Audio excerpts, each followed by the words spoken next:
எல்லாருக்கும் வணக்கம். பிரியா ஸ்பாட் கிச்சனுக்கு உங்களை வரவேற்கிறேன். இன்றைக்கி நம்ம சுழியம் செய்கிறத பற்றி பார்க்கலாம். பச்சரிசி 1 டம்ளர், உளுந்து 1 டம்ளர் நல்லா கழுவிட்டு 3 மணி நேரம் ஊற வச்சுக்கோங்க.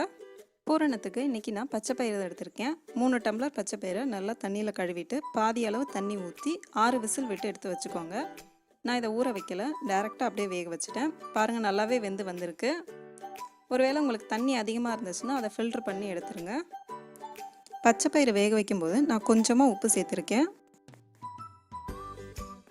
அரிசியும் உளுந்தும் 3 மணி நேரம் நல்லா ஊறினதுக்கப்புறமா நான் கிரைண்டரில் போட்டு அரைச்சிருக்கேன். தண்ணி ரொம்ப ஊற்றி அரைச்சிடக்கூடாது. மாவு நமக்கு நல்லா கெட்டியாக இருக்கணும். தண்ணி லைட்டாக தெளித்து அரைச்சிக்கோங்க. தேவைப்படும் போது தண்ணி லைட்டாக தெளித்து நான் அரை மணி நேரம் நல்லா மாவை நைஸாக அரைச்சி எடுத்திருக்கேன். இப்போது 3 டம்ளர் பச்சை பயிருக்கு அதே அளவுக்கு வெல்லம் நான் எடுத்து வச்சுருக்கேன். இப்போது இது ரெண்டையும் சேர்த்து நாம் மிக்சியில் ஒரு சுற்றி எடுத்து வச்சுக்கலாம். இப்போவே நமக்கு நல்லா உருட்டை வருது. இருந்தாலும் நான் இதை கேஸில் வச்சு லைட்டாக வதக்கி எடுத்துக்கிறேன். அப்போ தான் 2 நாள் வெளியில் வச்சாலும் நமக்கு நல்லாயிருக்கும் உருண்டை. இது வதக்கிறதுக்காக நான் நெய்யோ எண்ணெயோ எதுவுமே சேர்க்கலை. அப்படியே டைரெக்டாக வச்சு ஸ்லோ ஃப்ளேமில் வதக்கியிருக்கேன். பாருங்கள், நமக்கு நல்லாவே திரண்டு வருது. இந்த மாதிரி வரும்போது நம்ம கேஸ் ஆஃப் பண்ணிவிட்டு இறக்கி ஆற வச்சிடலாம். ஆறுனதுக்கப்புறமா நம்ம இதை ஈக்குவலாக ஒரே சைஸில் உருண்டை பிடிச்சி எடுத்து வச்சுக்கலாம்.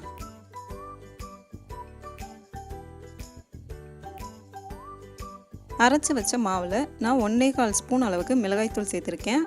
விருப்பப்படுறவங்க கூட குறைய சேர்த்துக்கோங்க. இந்த மாவுக்கு தேவையான அளவு உப்பும் சேர்த்து நல்லா கலந்து வச்சுக்கோங்க. மாவு எனக்கு ரொம்பவே கெட்டியாக இருக்குது. அதனால் கொஞ்சமாக தண்ணி தெளித்து நான் கலந்து வச்சுக்கிறேன். தண்ணி நிறைய ஊற்றிடக்கூடாது. நீங்கள் தண்ணி நிறைய சேர்த்திங்கனாக்கா சுழியம் செய்யும்போது நமக்கு சரியாக வராது. பாருங்கள், நான் கொஞ்சமாக தான் தண்ணி தெளிக்கிறேன்.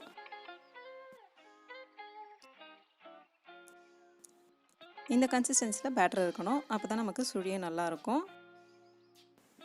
ஒரு கடாயில் எண்ணெய் ஊற்றி வச்சுட்டு எண்ணெய் நல்லா சூடானதுக்கப்புறமா நாம் பச்சைப்பயிறு உருண்டையை இந்த பேட்டரில் டிப் பண்ணி போட்டு நல்லா டீப் ஃப்ரை பண்ணலாம். இந்த அளவுக்கு 2-3 தடவை நம்ம நல்லா டிப் பண்ணி எடுத்து போட்டால் சுழியம் உருண்டை நமக்கு நல்லா வரும்.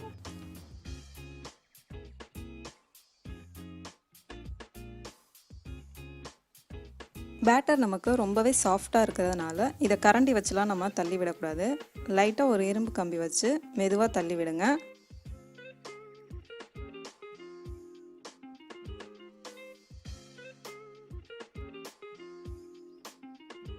இப்போ நல்லா கோல்டன் ப்ரௌன் கலரில் வந்ததுக்கப்புறமா நம்ம இதை எடுத்துடலாம்.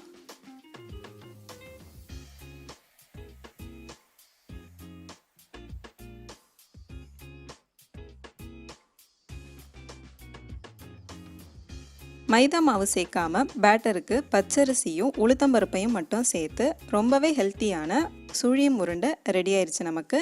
நீங்களும் உங்கள் வீட்டில் ட்ரை பண்ணி பாருங்கள். இந்த வீடியோ பிடிச்சிருந்தா லைக் பண்ணுங்கள், ஷேர் பண்ணுங்கள், நம்ம சேனலுக்கு சப்ஸ்கிரைப் பண்ணுங்கள். தேங்க்யூ.